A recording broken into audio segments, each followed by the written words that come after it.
Hello अस्सलाम वालेकुम everyone, welcome to my channel the doctors clinic studies and आज का जो टॉपिक है हमारा वो है अक्यूट माइग्रेन अटैक और सीवियर माइग्रेन अटैक, दोनों के ट्रीटमेंट के बारे में बात करेंगे आज हम लोग। तो आइए आज के सेशन को स्टार्ट करते हैं।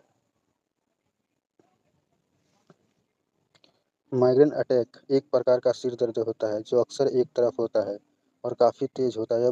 यह कई घंटों में से लेकर कई दिनों तक चल सकता है और इसके माध्यम से इसके साथ इसको मतली, उल्टी और प्रकाश तथा ध्वनि के प्रति संवेदनशीलता जैसी समस्याएं भी हो सकती है। माइग्रेन अटैक के दौरान व्यक्ति को अक्सर आराम करने की आवश्यकता होती है क्योंकि यह गतिविधियों को बहुत मुश्किल बना सकता है।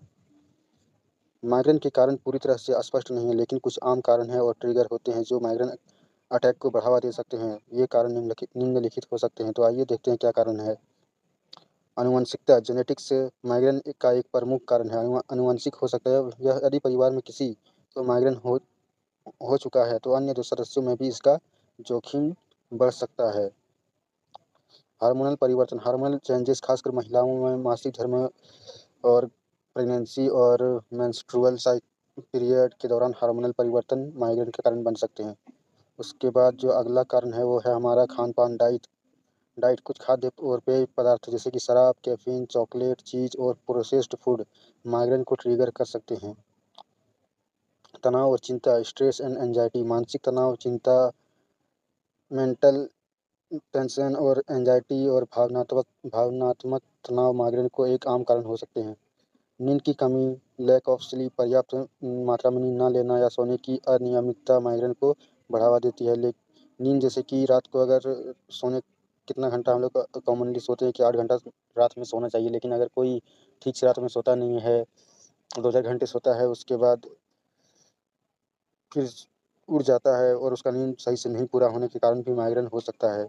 और इसका जो अगला कारण है वो है एनवायरमेंटल फैक्टर, मौसम में चेंजेस, तेज़ धूप, तेज़ आवाज़ और मजबूत गंध माइग्रेन को ये सब भी ट्रिगर कर सकते हैं। उसके बाद जो है कुछ मेडिकेशन, कुछ दवाओं का सेवन सेवन भी माइग्रेन को ट्रिगर कर सकता है। उसके बाद फिजिकल एक्सर्शन, शारीरिक थकावट, अत्यधिक शारीरिक गतिविधि, बहुत ज़्यादा काम के क्या होता है कि कभी-कभी बहुत ज़्यादा काम पड़ जाता है और बहुत ज़्यादा काम हार्ड वर्क करने से भी माइग्रेन हो सकता है। उसके बाद बहुत ज़्यादा थकान रहने से भी माइग्रेन होता है। और इसके अलावा हम लोग बात करेंगे अब ट्रीटमेंट पर। हम लोग जो आज का जो क्लास है हमारा वो है ओपीडी बेसिस पे। हम लोग बहुत ज़्यादा सीवियरिटी में नहीं जाएँगे क्योंकि हम लोग को ओपीडी में जो हमारा केस आता है उसको ट्रीटमेंट उसको हैंडल कैसे करना है, उसको ट्रीट कैसे करना है, उन सब चीज़ों के बारे में हम लोग इस चैनल पर बात करेंगे। तो एक बार देख लेते हैं माइग्रेन क्या होता है। थ्रोबिंग यूनिलैटरल हेडेक्स, जो हेडेक होता है, सिर में दर्द होता है, वो थ्रोबिंग होता है यानी कि भच-भच करता है और यूनिलैटरल होता है। सिर के एक साइड में आधे आधे सिर में इसका पेन रहेगा, इसका दर्द रहता है। Proceeded by an aura, sometimes a generalised pain, और कभी-कभी जनरलाइज्ड पेन रहेगा but recurrent in the same function. Treatment of acute attack, lie down in a dark and quiet room, और पेशेंट को हम लोग एडवाइस करेंगे कि आप अंधेरे रूम में रहिएगा। उसके बाद give ice bag over the head, और हेड के ऊपर एक आइस का बैग रख सकते हैं अगर ज़्यादा सिर में दर्द है तो। और उसके बाद टैबलेट जो देंगे हम लोग, टैबलेट देंगे वेसोग्रेन देंगे 1 mg का दिन में 2 बार at the onset of the attack. उसके बाद अटैक जब आया तो हम लोग टैबलेट देंगे वेसोग्रेन का। उसके बाद हर आधे घंटे में हर आधे घंटे में एक टैबलेट को रिपीट करेंगे। और यहाँ पर गलती से 2 आवरली हो गया है, यहाँ पर हाफ एन आवर होगा। उसके बाद भी अगर रिलीफ ना मिले तो मैक्सिमम डोज हम लोग हर आधे घंटे में दे देकर उसको 5 गोली एक दिन में दे सकते हैं, उससे ज़्यादा नहीं देना है, नहीं तो ओवरडोज हो जाएगा। और इसका जो कंपोजिशन है वो है एर्गोटामाइन टार्टरेट। और अगर आप इसको ना देना चाहें तो आप दूसरा टैबलेट यूज़ कर सकते हैं जो कि टैबलेट सुमिट्रेक्स के नाम से आता है। ये एक ब्रांड नेम है सुमिट्रेक्स। और इसका जो डोज है वो है 50 से 100 mg। डोज को तुरंत देना है एवरी 2 आवरली। 50, जैसे कि हमारे पास पेशेंट आया तो उसको तुरंत देंगे, 150 mg देंगे या तो 100 mg देंगे उसके सीवियरिटी के अनुसार। और इसको फिर अगर ठीक ना हो तो उसके हर 2 घंटे में रिपीट करेंगे, हर 2 घंटे में एक टैबलेट को देंगे। और इसका जो मैक्सिमम डोज होगा वो होगा हमारा 300 mg पर डे। यानी कि अगर हम लोग 100 mg का पेशेंट आया, हम लोग 100 mg का 1 गोली दिए, तो हम लोग लास्ट 3 गोली ही 1 दिन में देंगे। अगर हम लोगों ने 50 mg का गोली दिया था, तो लास्ट हम लोग 6 टैबलेट ही 1 दिन में देंगे। उससे ज़्यादा नहीं देंगे, क्योंकि इससे दवाई ओवरडोज होगा और उसका अलग एक्स्ट्रा सिम्पटम आपको देखने को मिल सकता है। उसके बाद इसका जो कंपोजिशन होता है वो है सुमाट्रिप्टान। और इसके अलावा इसको आप ना देना चाहे, अगर दूसरा यूज़ करना चाहे तो और एक टैबलेट आता है जो कि टैबलेट रिजैक्ट ब्रांड नेम से आता है, जो कि 10 mg का आता है। उसको देना है तुरंत 1 टैबलेट एंड आफ्टर 2 आवरली। फिर रिपीट करना है हर 1 घंटे में, अगर ठीक ना हो तो। और इसको अभी हम लोग देंगे दिन में 3 बार ही दे सकते हैं, क्योंकि इसका 10 mg का डोज है और 30 mg इसका मैक्सिमम डोज है। और इसका जो कंपोजिशन है वो है रिजाट्रिप्टान। और इसके बाद हम लोग ऐड करेंगे टैबलेट डोलो 650 mg।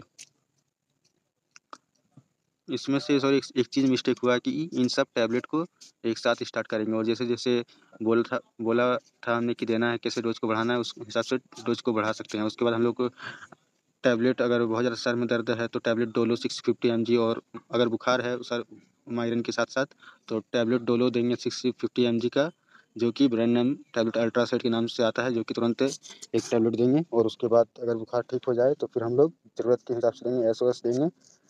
और इसके बाद अगर टैबलेट डोलो से भी बुखार ना उतरे तो फिर हम लोग देंगे इंजेक्शन फोर्टविन, जो कि 1 ml का इंट्रामस्कुलर, सॉरी ये फीवर के लिए नहीं, ये पेन के लिए है। अगर पेन बहुत ज़्यादा सीवियर कंडीशन में है, दवाई देने के बाद भी अगर पेन ख़त्म नहीं हुआ, तो हम लोग देंगे इंजेक्शन फोर्टविन, जो कि 1 ml इंट्रामस्कुलर देंगे इफ़ पेन इज़ सीवियर।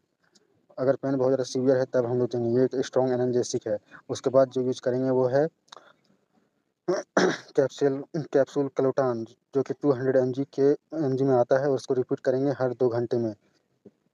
और इसका मैक्सिमम डोज आप एक बार चेक कर लीजिएगा। हमें देखना, यहाँ मैं थोड़ा लिखना भूल गया था डोज को, और अभी मुझे याद भी नहीं है उसका अभी मैक्स डोज, तो आप एक बार चेक ज़रूर कर लीजिएगा। जो इसका कंपोजिशन जो होता है वो है टोल्फेनिक acid.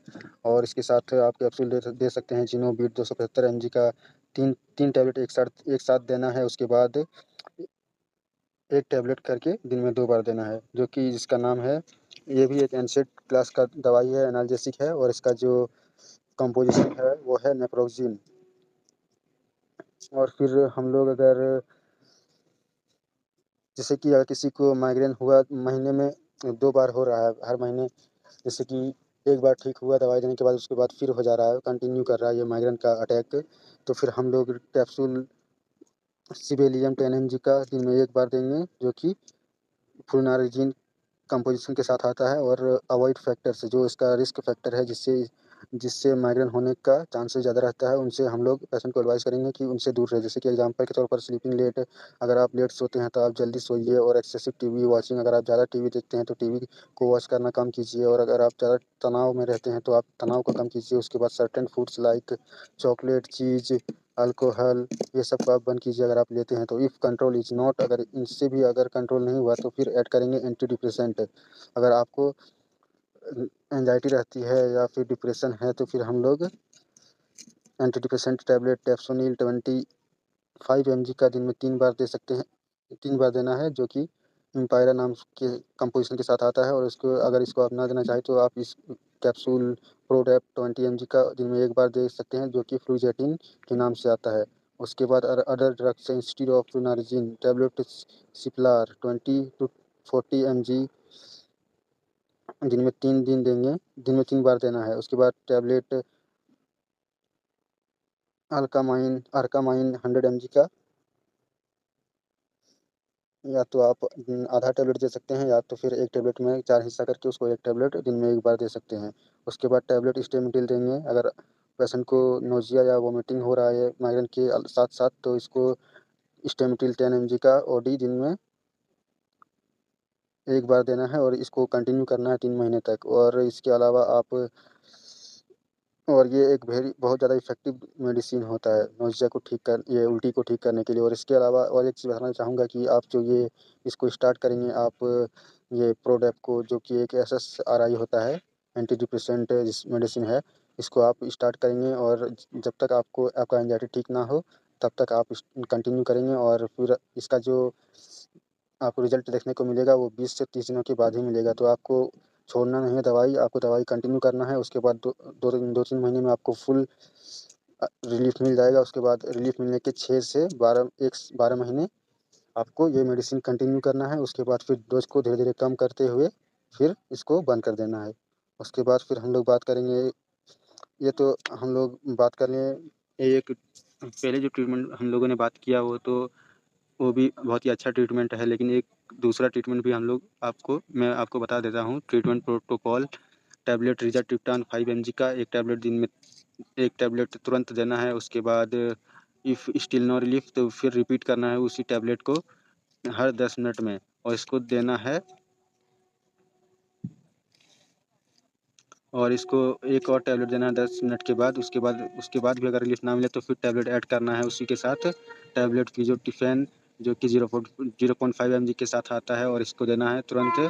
And after the HS उसके बाद देना है एचएस, फिर रात के समय में देना है। उसके बाद फिर टैबलेट टॉल्फिनामिक एसिड देना है 200 mg का दिन में 2 बार। उसके बाद फिर टैबलेट फ्लुनारिजिन देना है 10 mg का, जो कि दिन में 1 बार दे सकते हैं, और इसको देना है 6 महीने के लिए रात को सोते समय।